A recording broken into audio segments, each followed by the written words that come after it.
Hello guys, आज हम जो है वो solubility of gas in liquid करने जा रहे हैं। तो अगर मान लो सॉल्युबिलिटी को ही डिफ़ाइन करना है तो हम कैसे डिफ़ाइन करेंगे कि volume of gas in CC means in centimetre cube dissolve in given liquid so that form a saturated solution.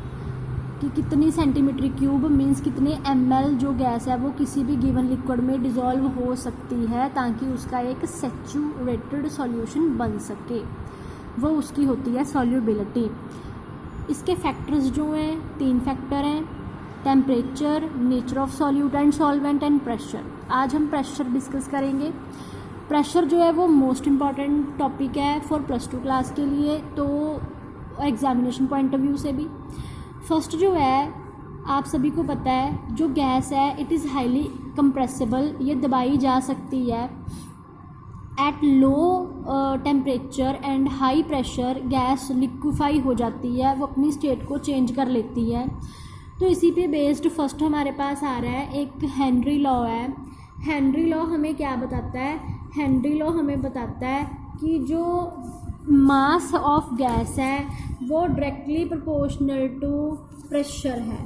Means कि मान लो सपोज़ आपने ये एग्जांपल लेके चलनी है, हमारे पास एक कोका कोला की बॉटल है, हमारे पास जो सॉफ्ट ड्रिंक बॉटल है and we want to fill it with the CO2 gas. तो कितनी अमाउंट ऑफ CO2 गैस जो है वो अंदर डिपॉजिट होगी वो डिपेंड करेगी प्रेशर के ऊपर। जितना हाई प्रेशर आप दोगे उतनी ज़्यादा गैस जो है वो फिल हो सकती है, जितना कम प्रेशर दोगे उतनी कम गैस फिल हो सकती है। तो इट मीन्स हेनरी लॉ जो है वो हमें बताता है that M is directly proportional to P। As you know, proportionality constant को हटाने के लिए हम क्या लगाते हैं? Equal to. और प्रोपोर्शनलिटी कांस्टेंट को हटाने के लिए हम कोई भी और कांस्टेंट लगा देते हैं, दैट इज़ K, हमने यूज़ कर लिया। Next is Dalton law. Dalton law हमें क्या बताता है? डाल्टन लॉ भी सॉल्युबिलिटी की ही बात करते हैं। जैसे पीछे भी यही बात हुई है कि सॉल्युबिलिटी जो है वो प्रेशर पे डिपेंड करती है।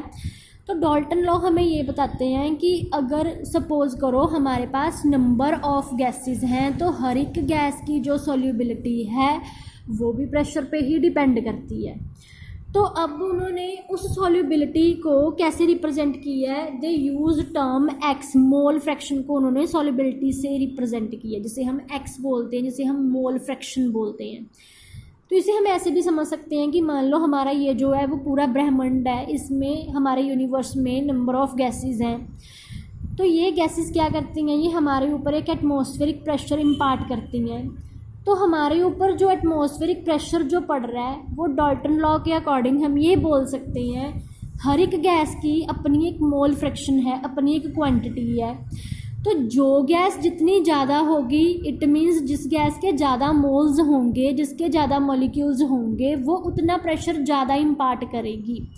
जिस गैस के मोल्स कम होंगे, मॉलिक्यूल्स कम होंगे, वो कम प्रेशर इम्पार्ट करेगी। तो उसके अकॉर्डिंग ये बना P is directly proportional to X।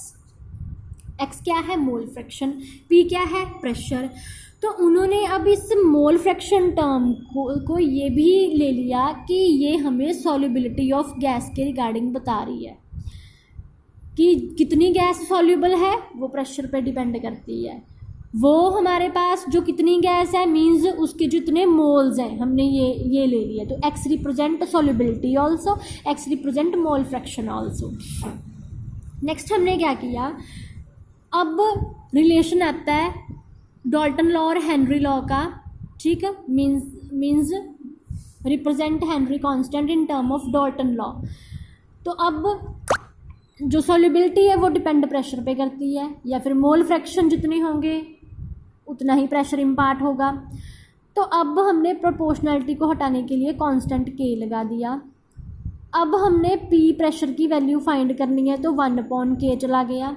ये जो K है इसे हम बोलते हैं Henry constant, that is known as Henry constant. अब ये हेनरी कांस्टेंट भी हमें बहुत बातें बताता है। जैसे फर्स्ट बात हमें ये बताता है कि इसकी जो यूनिट है वो एटमॉस्फेयर या फिर बार है। मीन्स ये हमें गैस के नेचर के रिगार्डिंग बताता है, पहली बात।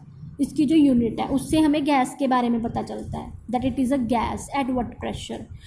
सेकेंडली इससे हमें और क्या पता चलता है, जितनी इसकी वैल्यू कम होगी उतनी सॉल्युबिलिटी गैस की ज़्यादा रहती है, जितनी इसकी वैल्यू ज़्यादा होगी उतनी सॉल्युबिलिटी कम होगी। तो मीन्स हमें ये बात भी बता रहा है। नेक्स्ट जो है इससे हमें और भी कुछ पता चलता है, दैट KH और P मीन्स कि जितनी वैल्यू ज़्यादा होगी उतना प्रेशर भी ज़्यादा होगा, जितनी वैल्यू कम होगी उतना प्रेशर भी कम होगा। ये भी टर्म में, ये इस टर्म में भी हमें बात कर रहा है। फिर इसके बाद नेक्स्ट आता है कि जो डाल्टन लॉ लगाया है उसकी लिमिटेशन क्या है।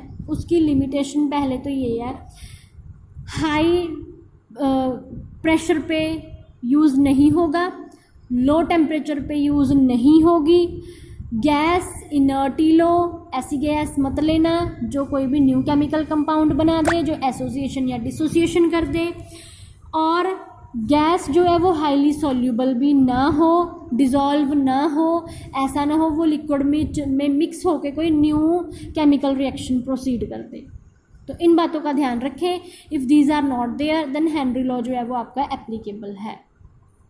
Thank you.